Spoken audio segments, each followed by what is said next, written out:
Hi viewers, this is doctor Shilpa.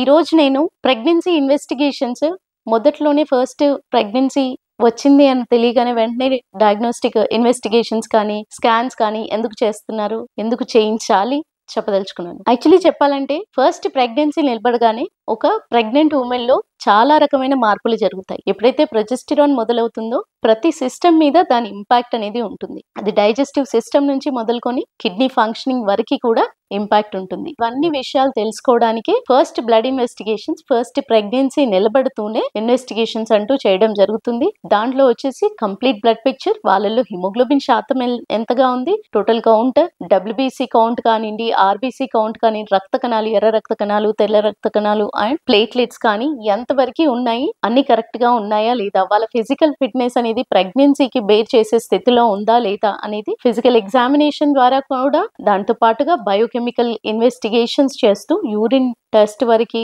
Liver functioning ఎంత వరకు ఉంది, కిడ్నీ ఫంక్షనింగ్ ఎలా ఉంది, దీంతో పాటుగా వాళ్ళలో వైరల్ ఇన్ఫెక్షన్స్ ఏమైనా ఉన్నాయా, ఇవన్నీ తెలుసుకొని ఈ ఫస్ట్ మంత్ లో జరిగే ప్రెగ్నెన్సీ ఇన్వెస్టిగేషన్స్ తోనే through out the 9 months pregnancy period లో వాళ్ళల్లో ఏ రకమైన మార్పులు వస్తున్నాయి, ఒకవేళ వాళ్ళలో ఇచ్చింగ్ ఎక్కువగా వచ్చి ఏమైనా సిమ్టమ్స్ తర్వాత యూరిన్ లో కానీ హార్ట్ లో కానీ, అంటే శ్వాస తీసుకోవడంలో ఇబ్బంది వస్తున్నప్పుడు కూడా ఈ ఫస్ట్ మంత్ లో వాళ్ళ బీపీ లెవెల్స్, వాళ్ళ ఫిజికల్ స్టేటస్ ని బట్టి కంపారిజన్ అనేది చేయడం జరుగుతుంది. ఈ కంపారిజన్ తో ప్రెగ్నెన్సీలో మార్పులు వస్తున్నాయో వాళ్ళకు సహజంగానే మొదటి నుంచి ప్రాబ్లం ఉందా అనేది తెలుసుకోగలుగుతాం. ఈ విషయాలన్నీ కూడా ఇన్వెస్టిగేషన్స్ చేసిన తర్వాతే మనకి క్లారిటీ వస్తుంది.